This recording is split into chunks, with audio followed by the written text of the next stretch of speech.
Boa noite, amigos, amigas. É uma alegria estarmos aqui para poder estudar mais um pouquinho, continuar o nosso estudo de entender a nós mesmos. Gratidão a Deus, nosso Pai, gratidão a Jesus, gratidão ao nosso anjo da guarda, gratidão aos amigos espirituais dessa nossa reunião de tratamento espiritual, de saúde, né? Interessante isso. A gente está aqui estudando o livro Os Prazeres da Alma, psicografia do nosso querido Francisco do Espírito Santo Neto, ditado por Hamed. Nós vamos falar hoje de um tema muito interessante que é afetividade. Afetividade.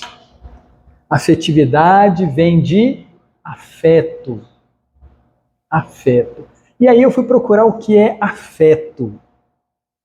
E o dicionário fala para nós que afeto é aquilo que a gente inclina, direciona para alguém ou alguma coisa.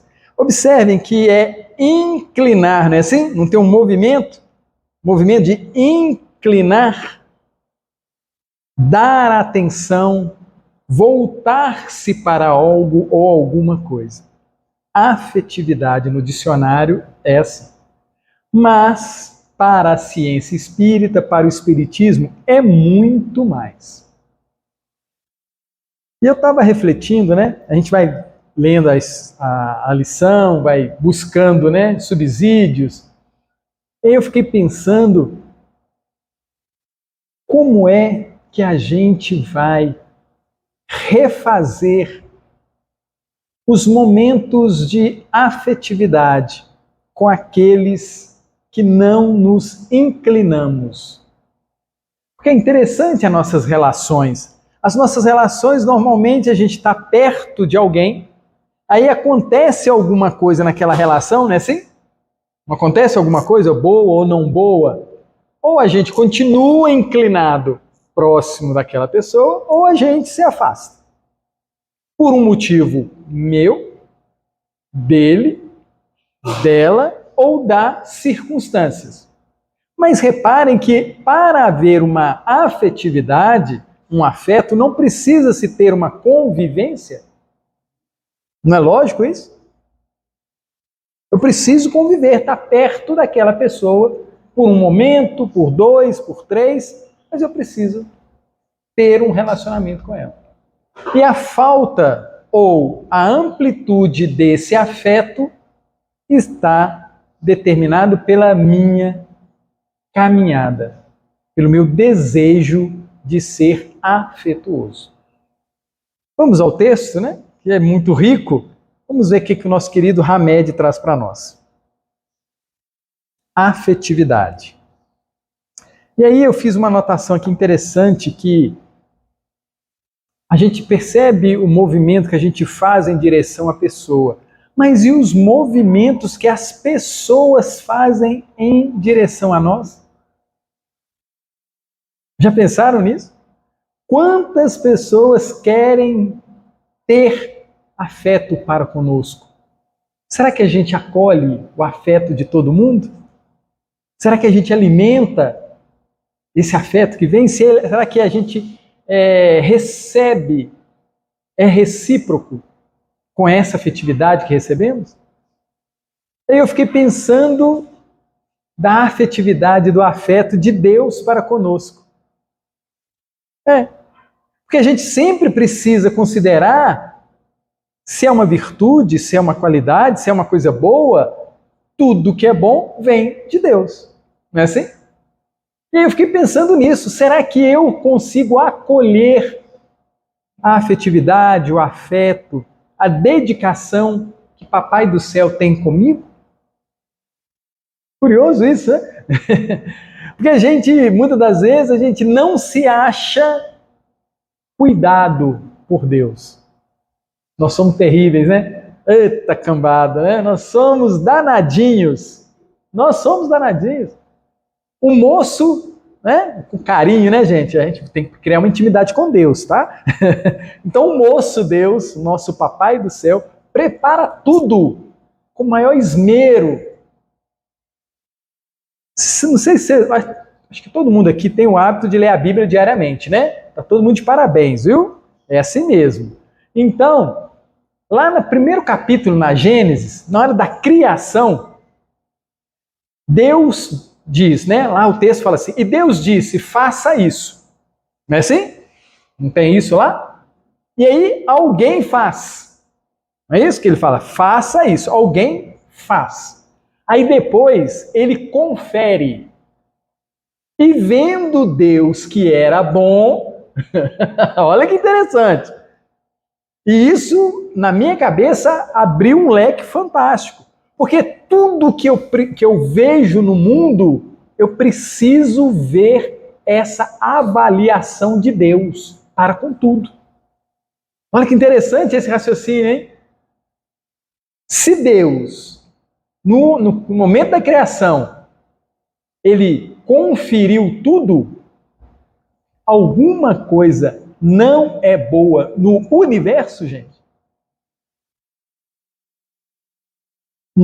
Pelos nossos olhares, nós vamos identificar um monte. Não é assim? Nós vamos identificar muita coisa que não é boa. Mas será que o meu raciocínio consegue ver a raiz? A fundação? Porque a gente tem um olhar muito restrito, não é verdade? Nosso olhar é muito restrito. Se eu mostrar aqui para vocês as letras aqui, ó, vocês conseguem ler? Não conseguem ler. Por quê? Porque a nossa visão é restrita. Nós temos esse problema de visão e de entendimento também. Porque a gente não consegue cuidar bem do nosso corpo. Já pensaram nisso? A gente não tem um tanto de sequelas, um tanto de enfermidades, um tanto de dificuldade física? A gente tem. E será que a gente trabalha para que elas cessem ou para que elas continuem? Eu lembro, de uma consulta médica que eu fiz, muitos anos atrás, cardiologista. Quando eu comecei, foi engraçado que eu fui renovar minha carteira de motorista, e aí o médico lá no exame, ele não deixou, porque ele detectou que eu estava com pressão alta.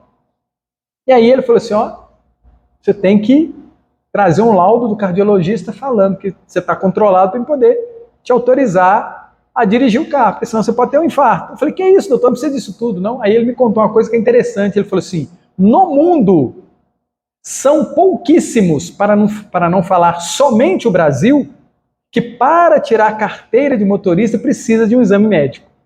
Eu regalei o olho, né? Então nós somos até evoluídos nisso, né? Que capricho, né? Fiquei satisfeito com isso. E aí eu fui na cardiologista, e ela virou para mim e falou assim, Thelmo, você quer chegar lá na frente de que forma?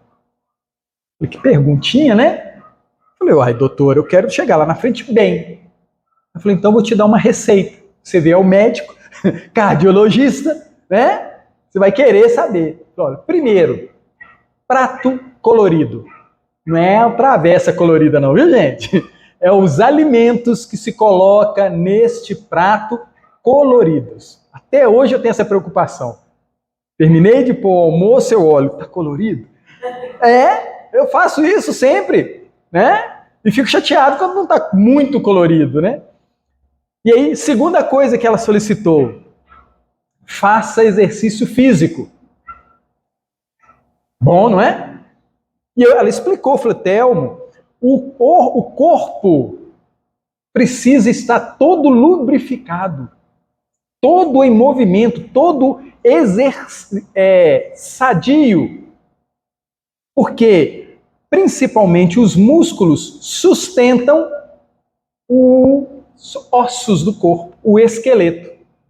Eu falei, tá bom, doutora, entendi. Terceira recomendação dela, seja uma pessoa alegre. Ser uma pessoa alegre. E ela falou que se eu estou tristonho, cabisbaixo, chateado, infeliz, isso afeta o meu organismo físico já afetou minha mente, né? Não é assim? Que se eu estou infeliz, se eu estou triste, a minha mente já está afetada. E essa mente enferma, doente, vai passar para o meu corpo físico.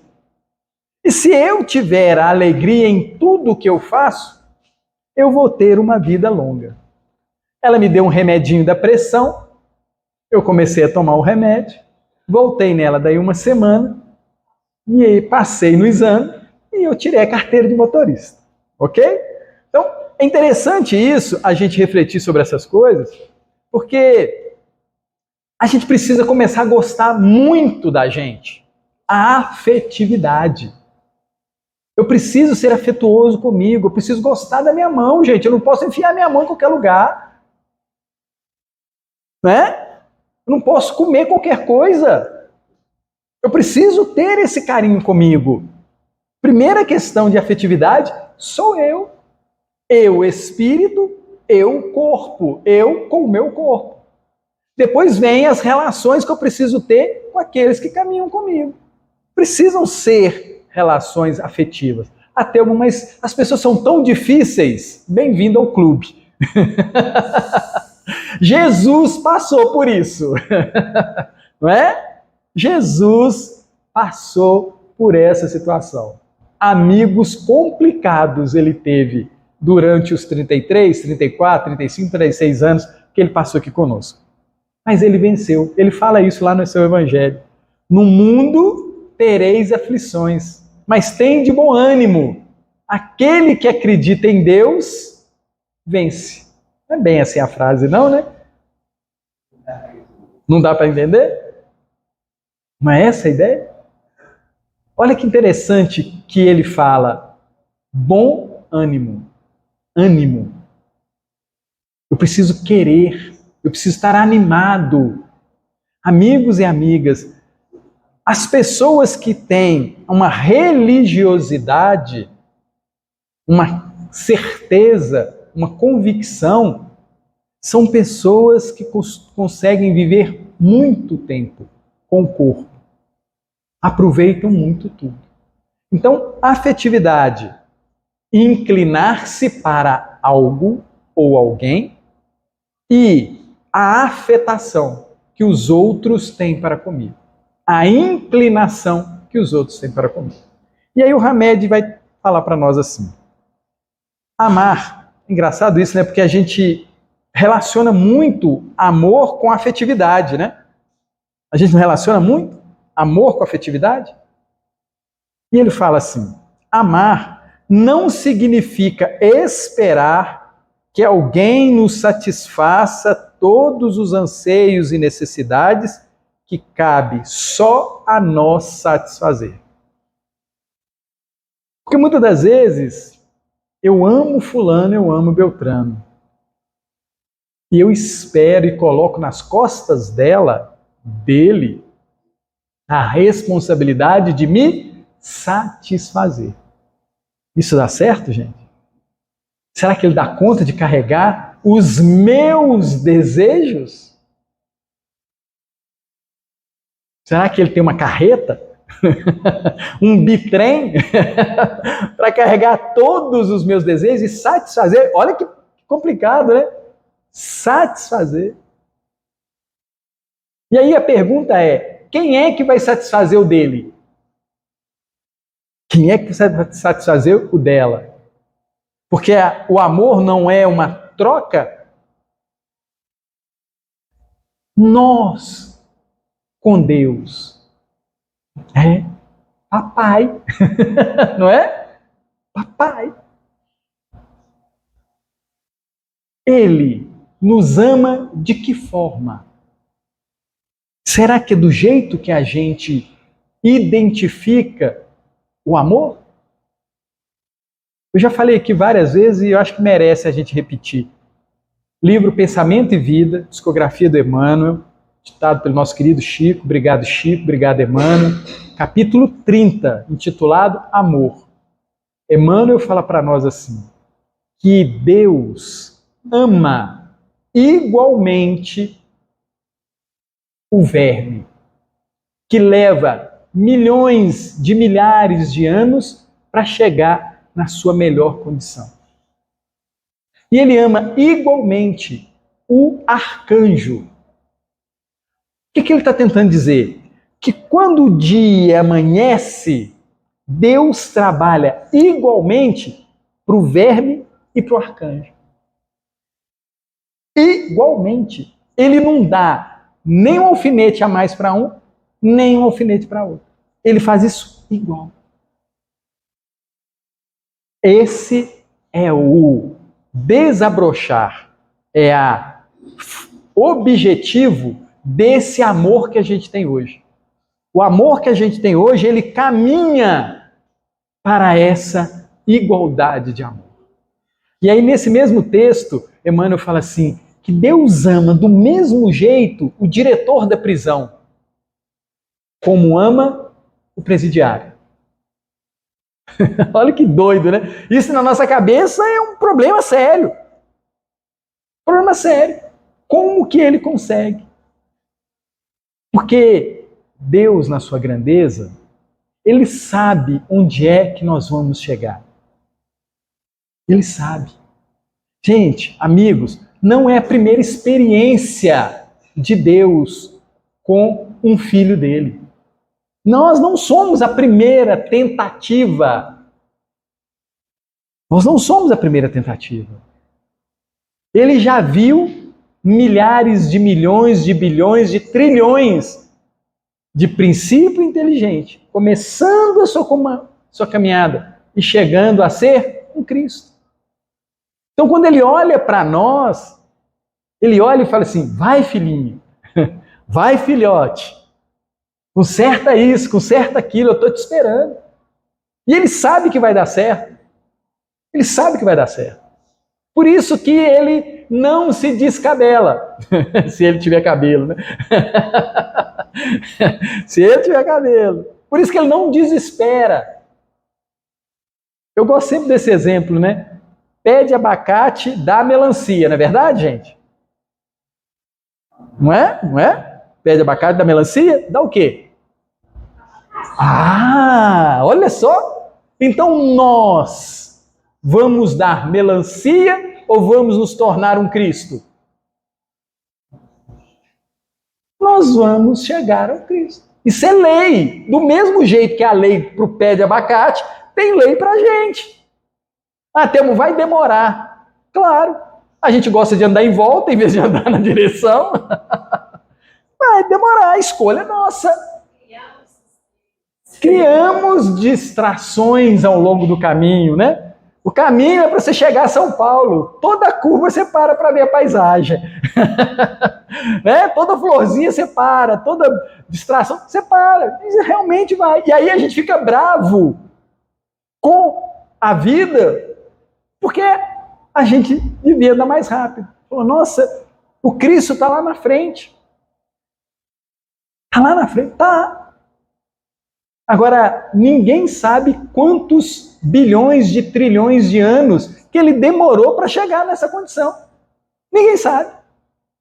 Emmanuel, numa outra obra, linda, linda, chama Caminho da Luz, obrigado Chico, ditado pelo Emmanuel, ele fala que os planetas onde o Cristo, Jesus, fez a sua caminhada evolutiva, já se perderam na poeira dos sóis. Olha que lindo isso. Não é? Então, isso, gente, é consolador, não é para desesperar, não. Isso é consolador. Primeiro que mostra que a gente vai ficar, né, seguindo a nossa caminhada. Que esse apego excessivo às coisas materiais precisam diminuir. Então, isso tudo fala. Então, quando a gente pensa nesse amor, a gente precisa sempre direcionar para esse amor de Deus para com todos nós. Então, vou repetir a frase. Amar não significa esperar que alguém nos satisfaça todos os anseios e necessidades que cabe só a nós satisfazer. Jesus, no seu evangelho, ele fala assim, cada um segundo as suas obras. Não é segundo a obra da mamãe, do papai, do filhinho, do marido, da esposa, É segundo as pessoais. Então eu tenho que estar muito atento às minhas obras. E ele continua dizendo: das formas míticas, das lendas, dos mitos, das fábulas, poderemos retirar a sabedoria dos séculos, porquanto tais histórias promovem encontros com as figuras arquetípicas de nossa alma, os padrões antigos, e com o caminho do desenvolvimento do amor.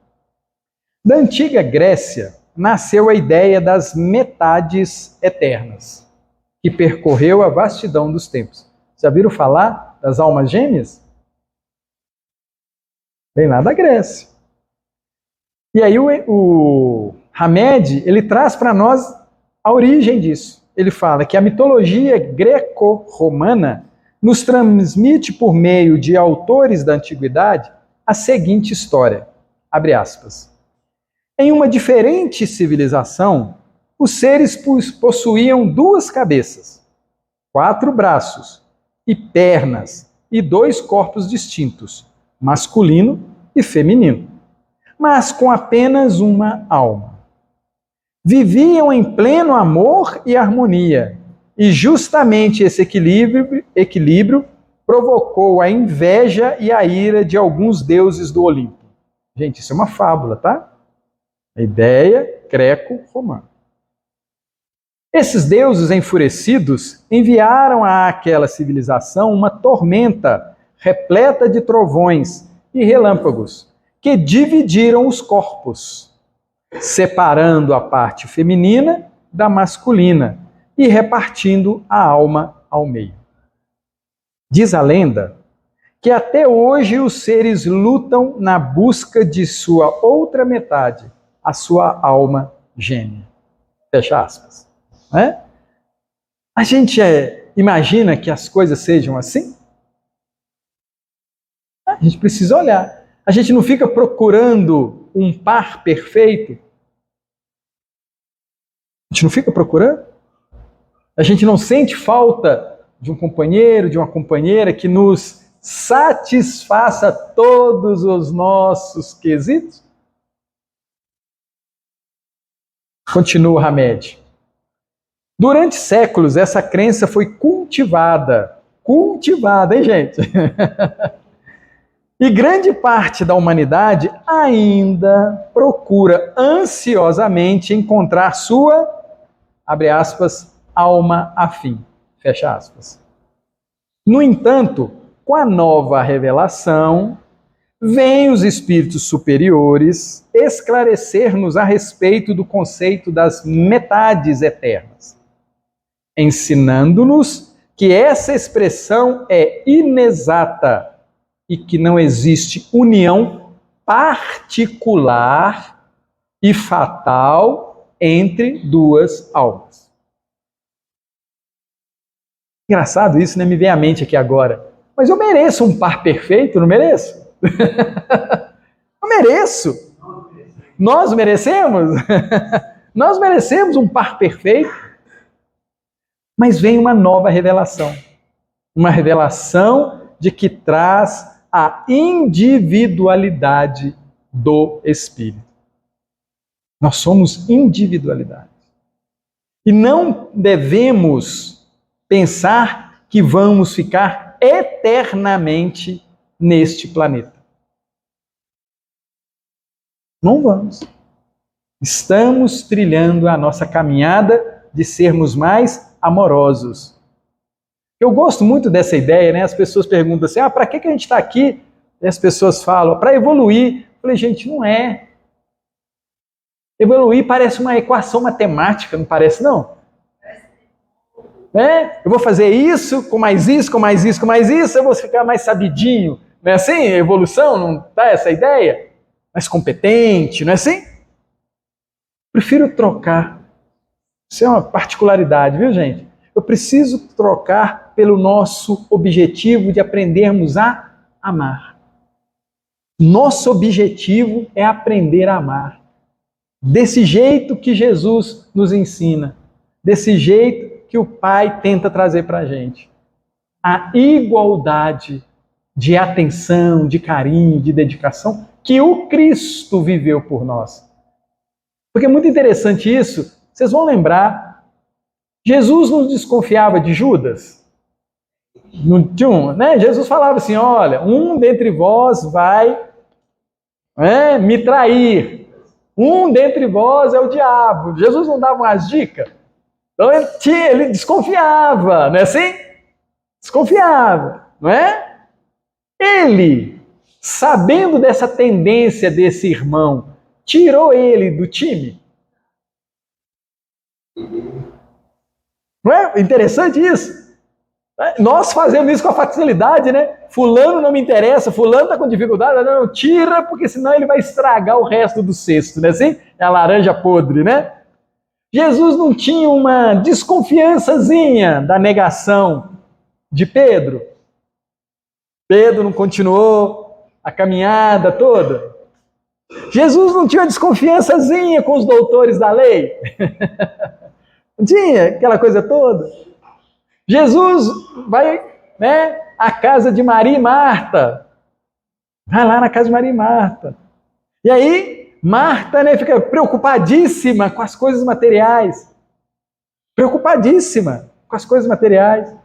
E aí, a Marta vira para ele e fala, Senhor, minha irmã está só pensando nas coisas celestiais, só te adorando aí, babando, colhendo a sua baba, trocando baba, assim.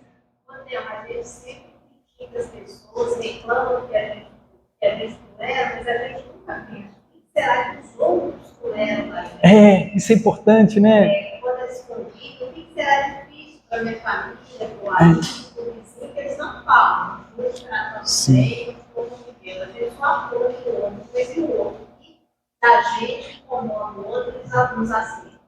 Você trouxe uma questão muito interessante. Existe um movimento de, vou usar um termo grandioso, mas ele é pequeno, de inúmeros benfeitores que nos toleram. Inúmeros benfeitores que trabalham para nós todo minuto. Todo minuto. Gente, a gente não faz ideia da máquina divina para que a gente fique aqui reencarnado por mais um dia, por mais uma hora. A gente não faz ideia do trabalho divino para nos manter aqui. Jesus, Marta e Maria. Marta preocupada com as coisas da casa. Gente, não estou falando que não tenha não, tá? Preocupadas com as coisas da casa. E Maria interessada nos ensinamentos do Cristo. Porque falam que a vibração do Cristo era sentida por todos que estavam perto dele. E ela, aquele coração, ela sentia isso. Interessante isso, né? Duas irmãs, uma percebe aquela grandeza, aquele momento ímpar, e a outra não percebe. Por isso das individualidades, né? Nós somos diferentes uns dos outros. Cada coisa vai nos tocar por determinado viés, por determinado acontecimento. E aí Marta vira para ele e fala assim, Senhor, fala para ela que ela precisa se ocupar dessas coisas. Aí Jesus dá um ensinamento para nós que é maravilhoso. Maria escolheu a melhor parte. Olha que interessante isso. Ela para, gente. Não, eu vou ter que arrumar a casa, vou ter que arrumar a cozinha, vou ter que fazer isso. Mas agora é um momento sagrado. Agora eu estou conectado, o Cristo está na minha casa. Olha que interessante isso, né? Cristo, então, tem momentos na nossa vida que a gente precisa parar tudo. Parar tudo. E se dedicar a Ele.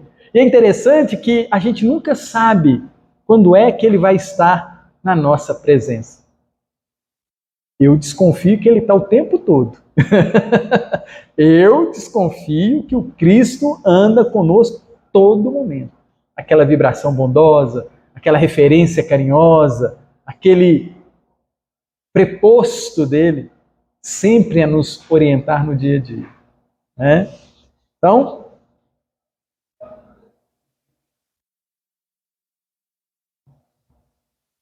na nova revelação, veem os espíritos superiores esclarecer-nos a respeito do conceito das metades eternas, ensinando-nos que essa expressão é inexata e que não existe união particular e fatal entre duas almas.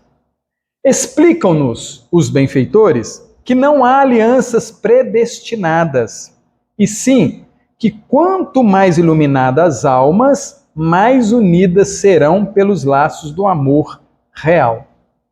Em vista disso, podemos entender perfeitamente o significado das palavras de Jesus, o Cristo.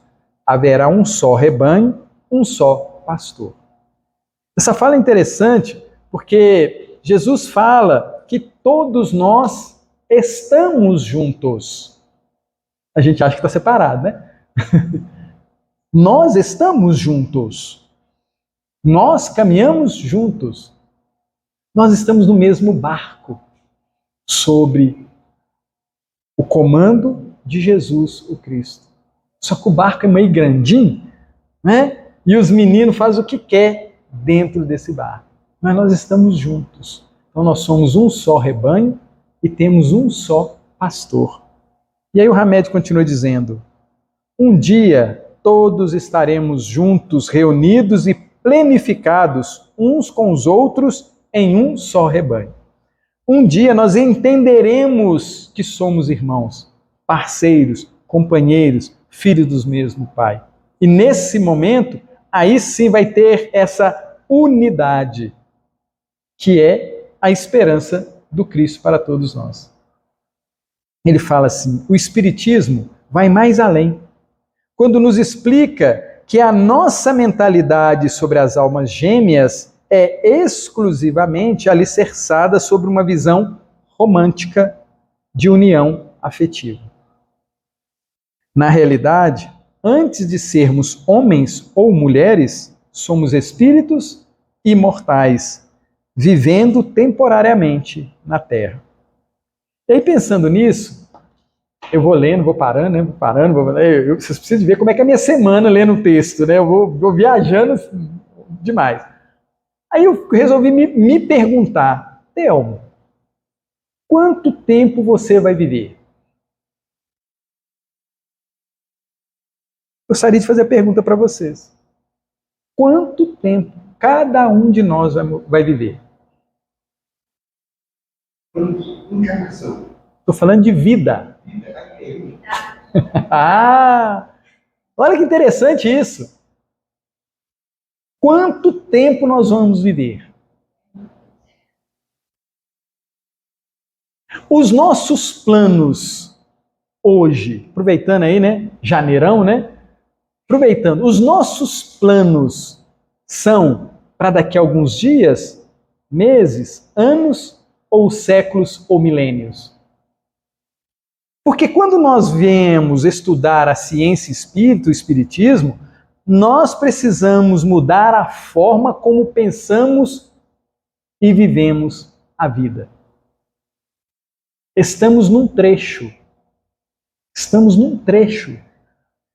Esse trecho começou no dia que saímos da barriguinha da mamãe e vai findar o dia que eu deixar o corpo.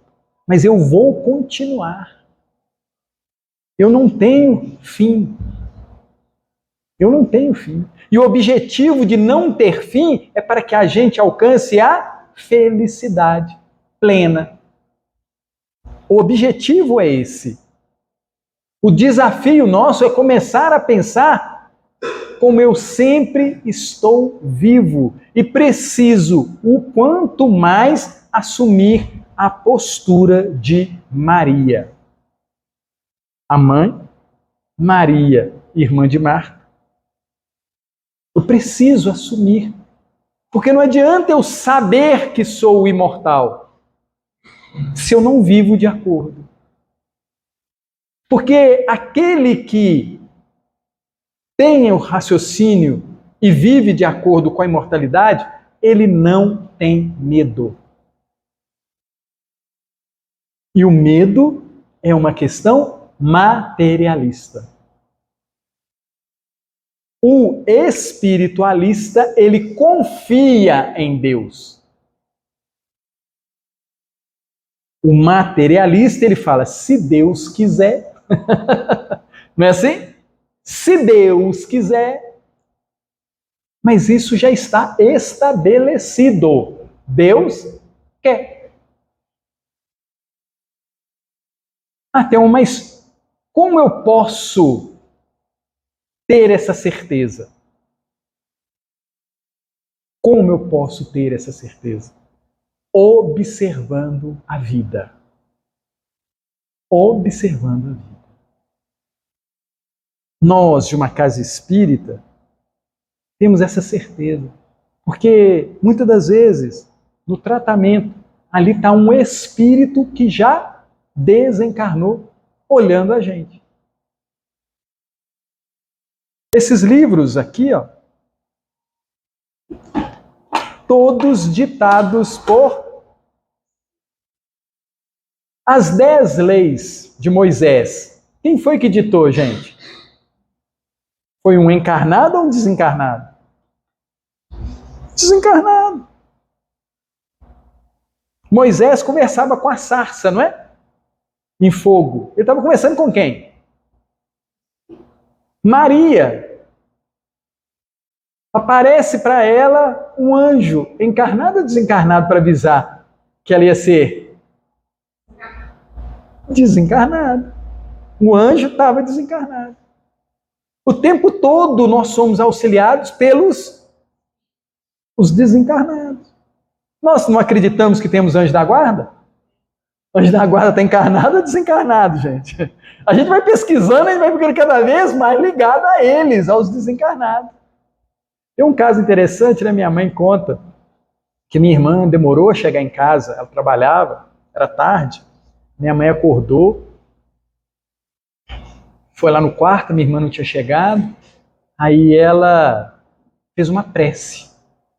E essa prece, na hora da prece, ela lembrou de uma tia nossa, tia Donana. E ela fez uma prece, falou: senhor Donana, traz a Tânia para casa. E aí a minha mãe conta que ela deitou, assim, recostou, né? Que era a única coisa que ela podia fazer, terminou a prece, ela recostou. Passou um tempo, ela escuta a porta fechando, a minha irmã entrando e deitando na cama. Aí ela começou a cochilar assim, aí ele escutou a voz da tia Donana. Ela já está em casa. Agora você pode me deixar em paz? E minha mãe não acredita em espírito. Eu falei: mãe, mas uma tia Donana! É? A gente está rodeado o tempo todo. Gente, nós temos famílias espirituais. Temos famílias espirituais. Aqueles nossos queridos que desencarnaram, eles continuam lá torcendo para que a gente seja boa pessoa. O Delano falou anteriormente, né? Aquela mãezinha envolvida com aqueles filhos. É assim? A vida continua. Isso é a coisa mais maravilhosa que tem. Para tirar da gente os medos. Para que medo se nós temos Deus como Pai?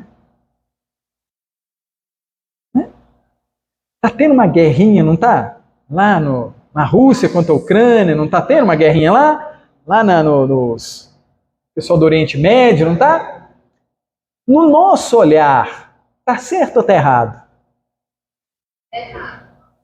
No meu olhar, não sei. Eu já fiquei esperto. Porque Jesus fala para ele não julgar. Não é assim? Então, no meu olhar do Telmo, eu olho para aquilo e falo assim: eu não sei se está certo ou se está errado. Mas se está acontecendo e Papai do Céu é Pai, deve ser bom. Ok? No meu olhar, eu olho assim, trazendo a luz da doutrina espírita. Aí, a gente olha e acha que está certo ou está errado. Aí, o Cristo, vamos elevar aí, né? A análise. O Cristo olhando para aquela guerra. O que ele vai achar? Ele, lembrando, ele é o governador do planeta. Será que ele dormiu, ele cochilou? Será que ele não está cuidando bem das ovelhas que Pai lhe entregou? Será que ele só cuida dos judeus, dos católicos? Só é isso que ele cuida? Ou será que ele cuida de todos que estão no rebanho? Cuida de todos. Então, quando Jesus olha para aquela guerrinha, o que ele pensa? Tá certo. Tá certo. Não devia, mas tá certo. Agora, vamos levar mais ainda? E Deus olhando para aquela situação? Aí já é a minha parte, né? Interpretação, né? Deus olha e fala assim, olha que bonitinho, meus filhinhos brincando de arminha. Porque nós sabemos que aquelas ações não são de crianças que não sabem respeitar o outro. Quando nós éramos criancinha, a gente não dava tapa no outro, não chutava o outro, não pegava as coisas do outro. Nós não éramos criancinha, a gente não se comportava dessa forma. Brigava com fulano, brigava, não era assim que nós nos comportávamos? Às vezes ainda briga com o irmão que pegou suas coisas. Não é? Então, aqueles nossos irmãos estão ainda na fase infantil do amor para com o outro. Olha que interessante isso. Amigos e amigas, nós já matamos. Nós já matamos. Lembram de Paulo? Lembram de Paulo, gente? O Saulo está na Bíblia, não está? Ele não mandou matar Estevão? Não foi isso que aconteceu? Não está lá na Bíblia, Atos dos Apóstolos? Ele não mandou? Mandou. Saulo mandou matar. E aí Jesus vai de encontro a ele. Olha que interessante isso. Jesus vai de encontro, está no Atos dos Apóstolos. E aí, Jesus encontra com ele, ele fica cego, vai para... Qual cidade mesmo? Esqueci. Damasco, obrigado. Chega em Damasco, ele pede para Ananias ir lá curar ele. Aí Ananias vira assim, mas Senhor, esse é o matador de cristão. Esse é o matador de cristão. O senhor tem certeza que é para mim lá? Aí Jesus vira para ele e fala assim, vá, porque ele vai entender todo o mal que ele fez. E aí Paulo, durante toda a sua caminhada, ele fala assim, existe um espinho na minha carne. Aquela dor de consciência por ter auxiliado naquela matança. Então, naquele momento, Saulo, não sabia, era uma criança, mesmo sendo um doutor da lei, hein, gente? Olha que interessante isso. Mesmo sendo um doutor da lei. Ele não estava lúcido do amor de Deus.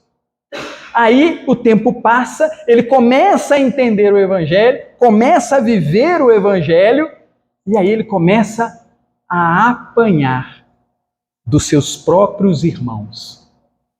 Porque a gente vai lendo o Atos dos Apóstolos, e toda vez que ele tentava falar do Cristo, da Boa Nova, os judeus discordavam e davam 39 bastonadas nele. Então aquele homem bonitão, né? Quase presidente do Supremo Tribunal Federal da Judéia, não é assim? Ele não estava nesse cargo? Ele não ia ser um doutor da lei? Ele era o escolhido. Aí ele encontra com Jesus. Amigos e amigas, quando a gente encontra com Jesus, todas as nossas glórias materiais ruem, acabam. Como é que Paulo terminou essa caminhada? Magrelo. Apanhou. Serviu ao Cristo. Todas as suas honras, todas as suas glórias, nada disso lhe acompanhou. E é lindo o momento final da sua reencarnação aqui, que ele chega de frente para aquele que ia executar. E aquele que ia executar tinha um machado. E aquele que estava com o machado olha para ele, vê a obra dele, as palavras dele e treme. E Paulo olha para ele e fala assim, faça o que você tem que fazer. E o Paulo coloca a cabeça. Olha que coragem, gente. Olha a coragem. Paulo coloca a cabeça e fala com ele, faça. Porque aquele que conhece o Cristo não tem medo. Porque nós somos imortais. E naquele mesmo momento que é decepada a sua cabeça, o Cristo o recebe. Oi, Paulo, que bom que você passou por lá de cá. Isso que vai acontecer com a gente, não é? Não foi isso que aconteceu com Jesus quando ele é crucificado? 3 dias depois ele não aparece para Maria Madalena? Dias depois ele não aparece junto aos discípulos? E ele pede para Tomé colocar a mão na sua ferida? A prova da imortalidade da alma é de Jesus. Está no Evangelho. Ele mostra e prova que nós não devemos ter medo. Nós somos imortais. Ele fala isso para nós, ele prova com a sua ressurreição, com a sua materialização. O nome não importa que a gente dê, mas ele prova no seu Evangelho. E é interessante isso, que se a gente olhar, vocês lembram que Pedro tirou uma espada? Vocês lembram disso? Na hora que Jesus foi ser preso, Pedro não tira a espada para defender o Cristo? O que Jesus fala com ele? Guarde a espada, porque quem com ela fere, com ela será ferido. Olha que interessante isso. E Jesus fala para ele, se não fosse para eu passar por isso, os meus estariam aqui para me defender. Amigos e amigas, a crucificação, aquele momento, aquela sexta-feira que Jesus passa, é uma aula para a gente acreditar em Deus. Uma aula. Se a gente é quase cristão, precisamos ler aqueles momentos. Porque Jesus se entrega. Porque ele podia sair correndo, não podia, gente? Ele podia se esconder, não podia? Ele se entrega. Ele se entrega. Quem vem buscar a Jesus o Nazareno, aí ele fala, sou eu. Os soldados até assustam. Os soldados assustam. Sou eu. E ele estende a mão para ser preso. E ainda recebe Judas, né? Aqui vens, amigo. Olha só, né? Jesus o tempo todo dando chance para a gente. Gente, é uma aula. Quantas vezes na nossa caminhada nós não somos presos, nós não somos condenados, não somos traídos. Quantas vezes nós não somos condenados, não somos julgados fazendo o que é certo. Quantas vezes nós não somos julgados fazendo o que é certo?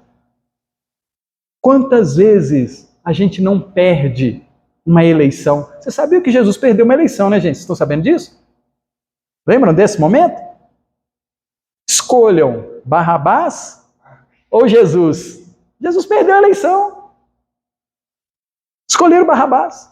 Aqueles que viram ele ressuscitar Lázaro.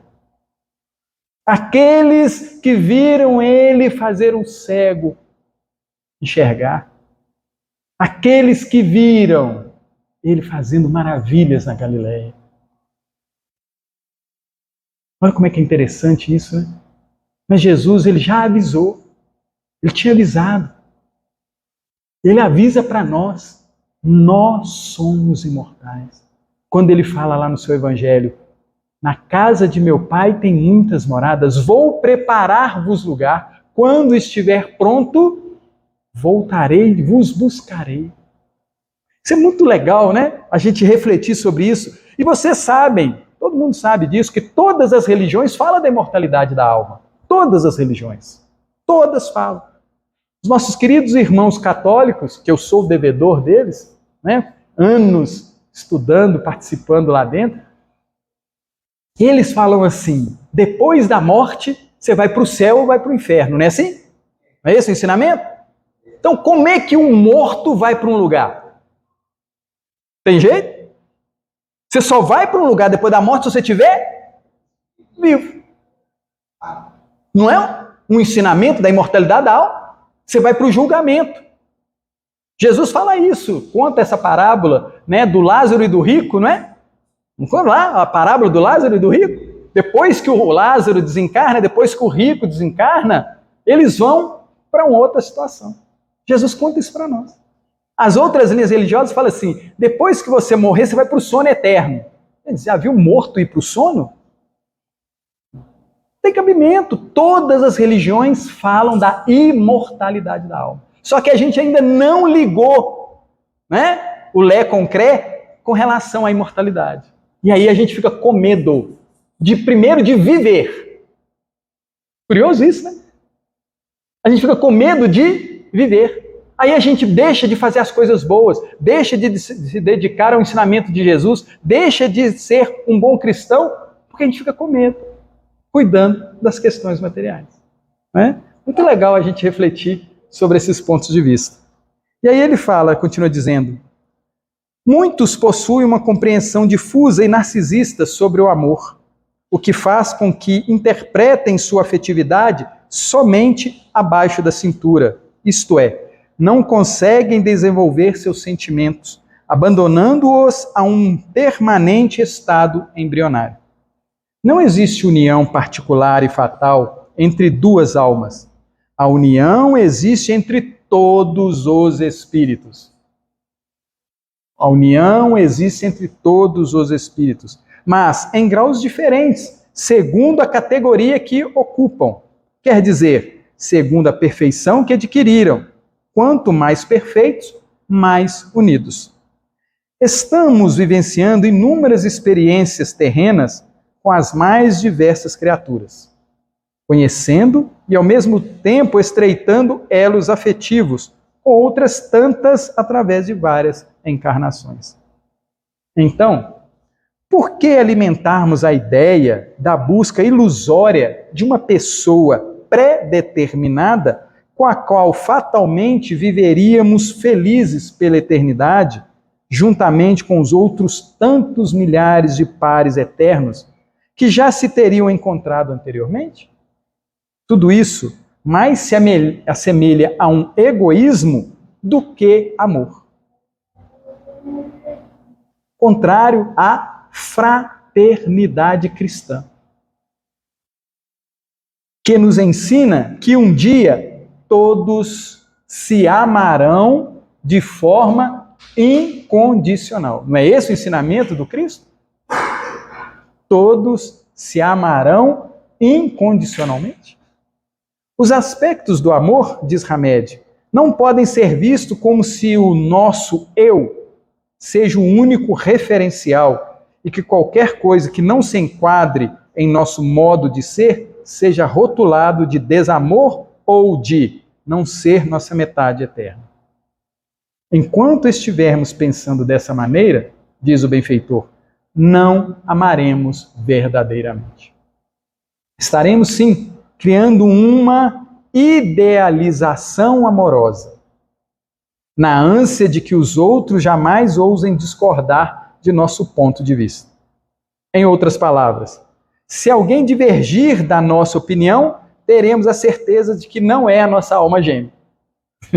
Porque a gente cria essa visão de que aquele que é minha alma gêmea, ele tem que concordar com tudo que eu penso. Ele tem que ser direitinho, tem que ser tintim por tintim. E aí isso é uma ilusão. E tem uma frase que eu adoro, né, que fala assim, abandone as ilusões antes que as ilusões nos abandonem. Abandone as ilusões antes que as ilusões o abandonem. Eu tenho uma irmã, que ela é pastora evangélica. E aí, de vez em quando, a gente troca figurinha, né, e tudo. E ela fala muito no diabo, né? Gosta dessa palavra. E aí eu falo assim, minha irmã, vamos prestar atenção na parte boa. Tem tanto Espírito nos ajudando. Tanto Espírito nos ajudando. Ela falou, não, Theo, mas eu não concordo com essa questão da reencarnação. Eu falei com ela assim, aguarde, na hora que você desencarnar, você vai entender essa matéria direitinho. Aguarde. Você não está entendendo agora? Fique tranquila. Porque nós não somos obrigados a concordar. Placa de trânsito. Tem uma curva lá na frente. Não tem assim? Uma placa de trânsito não avisa? Tem uma curva lá na frente? E se eu discordar da placa, eu vou direto? Não tem que fazer a curva, gente? Pois é, desse jeito. Então tem coisas que hoje para nós é impossível de acreditar. Impossível. Por quê? Por causa da dureza do meu coração e da minha mente. Primeiro, porque eu não busco saber. Porque se a gente lê a Bíblia, ela fala o tempo todo na conversa com espíritos. O tempo todo. Todo o tempo ela está falando que existe uma conversa com um desencarnado. Orientação do desencarnado. O desencarnado faz isso. Isso, o tempo todo. Mas a gente não presta atenção nessa ideia. A gente presta atenção no encarnado. A gente presta só no encarnado. E aí a gente desconsidera esse outro ensinamento. E aí ele finaliza dizendo: em outras palavras, se alguém divergir da nossa opinião, teremos a certeza que não é a nossa alma gêmea. E, por consequência, nunca poderá nos proporcionar o amor real, o que será um grande equívoco. Olha que interessante que ele fala, né? A pessoa nos proporcionar um amor real. É o outro que tem que dar o tempo todo? Não sou eu que tenho que servir, não? O ensinamento do Cristo não é exatamente esse? Não vim para ser servido. Não vim. O Cristo de Deus podia nascer em qualquer lugar, qualquer palácio. Vocês lembram o modelo da biga de Jesus, gente? Lembra? É porque não tinha. Biga é o carro da época, né, gente? Ele não tinha. Ele não se interessou pelas coisas materiais. Por quê? Porque tudo era ilusão. Ele olhava para os doutores da lei com aquela roupa linda e falou assim: ô, tadinho. Ô, tadinho. Olhava para o sinédrio. Lembram daquela passagem em que os discípulos mostram para ele o templo? Olha, Senhor, que maravilha. Grandioso, maravilhoso. O que Jesus responde para ele, gente? Não ficará pedra sobre pedra. E aí, na nossa imagem, a gente acha que ia ser destruído. Não é isso que ele está falando, não. Não é isso que Jesus está falando, não. Ele está falando que esse planeta, que foi criado por Deus, que era uma bola de fogo quente, um dia vai esfriar. E não vai ficar pedra sobre pedra. Ele está falando da transitoriedade. Transitoriedade. Isso não é praga de Jesus, não, viu, gente? É uma consequência lógica. Você põe uma panela no fogo, ela fica quente, depois você tira ela do fogo, o que acontece? Esfria. Então ele estava dando um ensinamento espiritual. Falei assim: abram os nossos olhos. Por isso que ele diz para nós: conhecereis a verdade, e a verdade vos libertará. E aí, para a gente fechar, eu lembro de outra fala de Jesus com Nicodemos, né? Aquela conversa lá com Nicodemos. Nicodemos, um doutor da lei, todo senhor de si, chama Jesus de mestre, mas não proclama ele como mestre na frente dos outros. Chama ele, está lá no texto de João: mestre, sabemos que vós é enviado de Deus, pois as coisas que tu fazes, só aquele que está conectado com Deus é capaz de fazer. Aí Jesus começa a explicar. Explica a ele. Não estou entendendo nada, Senhor. Aí Jesus vira para ele e fala: mas peraí, você é um doutor da lei. Você conhece a lei e não sabe isso? Aí ele fica mudo. Aí Jesus fala assim: se eu te falo das coisas daqui você não entende, como é que eu posso te explicar as coisas espirituais, celestiais? Olha que interessante isso, né? A gente precisa ter muito cuidado com os nossos saberes. Será que os nossos saberes só são para nos enganar durante a nossa caminhada? Ou será que são para nos elevar? O nosso conhecimento, principalmente o cristão, ele tem que ser para nos libertar das algemas que de anos e anos temos carregado. liberdade. É isso que Jesus veio trazer. Ele não veio prender ninguém. Ele veio libertar através do quê? Do amor, da compreensão, da afetividade, da misericórdia. Porque todo aquele que chegou até Jesus e pediu, ele não recebeu? Todo aquele que chegou até Jesus, ele não atendeu? Não auxiliou? Essa é a nossa proposta quando a gente pensa em afetividade. Que a gente possa cada vez mais se inclinar em direção aos outros para que eles alcancem a boa caminhada. Agradecer a todos pelo carinho, por esse momento gostoso que nós estamos aqui. Obrigado, Senhor, por mais esse nosso encontro.